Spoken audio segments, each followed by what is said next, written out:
Hi, this is Matt and I'm super excited to be joining you for Crack IELTS with Rob speaking.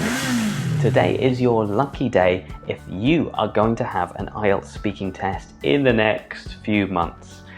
So if you're having your IELTS speaking test before December the 31st, 2022, you are likely to have at least some of these questions. That's right, we have a full speaking test using predicted exam questions. How do you know what the questions are going to be? You might ask. If you did ask that, that's a very good question. We know there are about 130 different IELTS speaking topics that can be used at any one time. We know these topics because our students, after the exam, tell us which topics or which questions they received. If we have enough questions that are the same, we can say with some degree of confidence that these are the questions that are being used. One thing we know at the moment is that IELTS reuse their topics for around about 4 months. So today you're going to see some of those predicted questions and some Band 9 model answers. Hooray! So stick around, let's look at them together. Do you like to wear watches? To be honest, no, I don't wear one usually because I find them uncomfortable, especially in warm weather. I get a bit sweaty. Do you think a watch is important for you? Personally, no. I need to tell the time, obviously, to function in everyday life, but I usually use my phone. It's something that I carry with me every day. So yeah, it just takes me a second to take it out of my pocket. So yeah, I don't need a watch. Have you ever received a watch as a gift? Yes, I did. I must have been 21 at the time, and it was as a graduation present. My dad gave me his very nice watch, which was made of white gold. It was quite small, but yeah, quite elegant.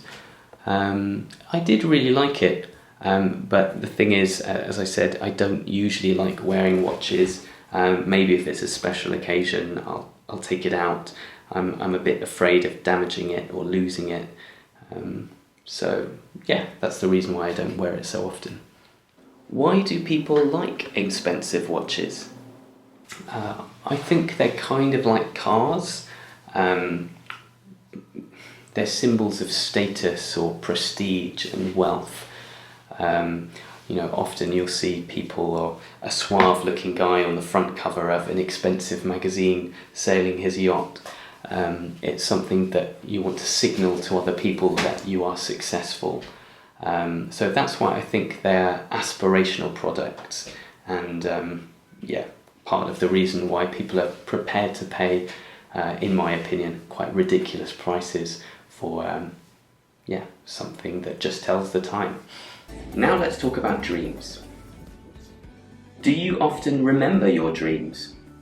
I guess if I'm disturbed at some point during my sleep, I'm much more likely to remember what I was dreaming about. Like if the alarm goes off early in the morning, like it does most days, I am more likely to remember if I was sleeping deeply. Sometimes if you need to go to the toilet, that can also disturb your sleep and you can remember dreams more easily. Otherwise, I guess I don't really remember the finer details. Are you interested in others' dreams? Personally, I think most dreams are just gibberish, and our brains try to make sense of the dreams and make them into a coherent story after we wake up. So that's the reason why I wouldn't say I was so interested in other people's dreams when they wake up. But if we're talking about dreams meaning goals and what somebody wants to achieve or what they really want to do, then absolutely I find that quite interesting because it's a bit of an insight into the person and it helps me understand them better. Do you want to make your dreams come true? If we talk about flying, because I have had some flying dreams, I'd absolutely want to make that come true. The dreams where I'm drowning or choking, not so much. If we talk about personal goals and my dreams for the future, of being financially independent, to be travelling a lot and having a really fun life, then yes, absolutely.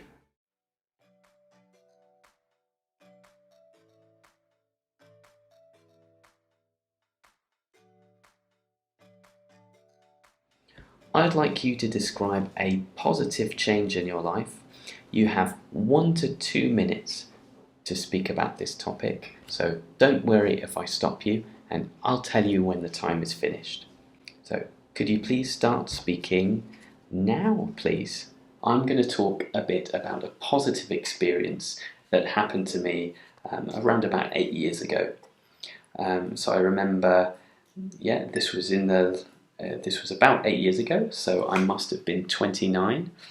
And I moved across the world to Malaysian Borneo from England. I was working in Manchester before, but as for why I decided to do it, it was perhaps because I felt life was becoming a bit stale and stagnant. I certainly had ambitions to travel further. I'd see David Attenborough documentaries about the wildlife of Sarawak. So I was really motivated to go there, and I was really yearning for this adventure or excitement, something far away. And the job opportunity that it was mentoring primary school teachers who were in Sarawak in a number of different schools. So I had to help them to be able to teach English better. Some of these schools were in the cities, and some of them were further out in more rural areas and the jungles, so that was something that was particularly exciting. As for who I did it with, it was just me. I moved across the world alone at the time. Yes, I felt really scared, and I remember thinking on the plane, what am I doing? I'm an idiot. I just moved away from all my friends and family and going to somewhere I know next to nothing about. But overall, it was a very positive experience. It's made me a much more independent person, somebody who's able to take risks. It also helped to develop my career a lot, because I had to deal with many different head teachers, people from the local government. It helped me to develop myself as a person. And it also had another fortuitous turn of events, because I actually met my wife out there. In these last 5 minutes, I'd like to ask you some more general questions about leisure. Do you think only old people have time for leisure? Not at all. I think most people have at least some leisure time or free time. Granted, if you're retired, you will have more free time. But let's not forget children. They're just small people, and they tend to have some of the most free time of anyone. And there's a reason that school days are, at least in the Western world, are quite short in comparison to working days of adults. Also even working people, everyone has at least some free time. Most people have weekends where they can relax. There could also be some evenings where people can unwind and chill out. What leisure activities do young people prefer? This isn't definitively true, but older people, I guess you could say, tend to have worse health than younger people, and so they might be more excluded from the very physically challenging activities or extreme sports. Young people, of course, can do any sort of activity. So older people that I know who are in their 80s, they tend to do things like gardening or gentle walks, sometimes cycling. Younger people do any number of activities depending on their tastes and interests. But then again, there are also older people that do very physically challenging things. I was part of a karate class, and we had lots of downgrades, those with black belt and above who were over 70 and still participating in tournaments. How do people spend leisure time in your country? In most of the major cities in the UK, you can do it pretty much anything, anything from yoga and meditation all the way up to skydiving, karate, or horse riding. Maybe not horse riding in the centre of the cities, but yeah, pretty much any activity that takes your fancy. But in terms of quantity, I suppose most people, when they get home from work, they tend to be quite tired. I think most people I know tend to watch Netflix or just chill out with their laptop. So that would probably be the most common leisure activity, if you can call it that. Do you think leisure activities should not only entertain people, but also educate them as well? This question is a little bit of a trap. Don't fall for it. Lower level English speakers tend to agree with this question because they think, education is good, so I think yes, that was good. But think about the question. It's about leisure. Does leisure always have to be educational? Do you really believe that? Who really thinks that?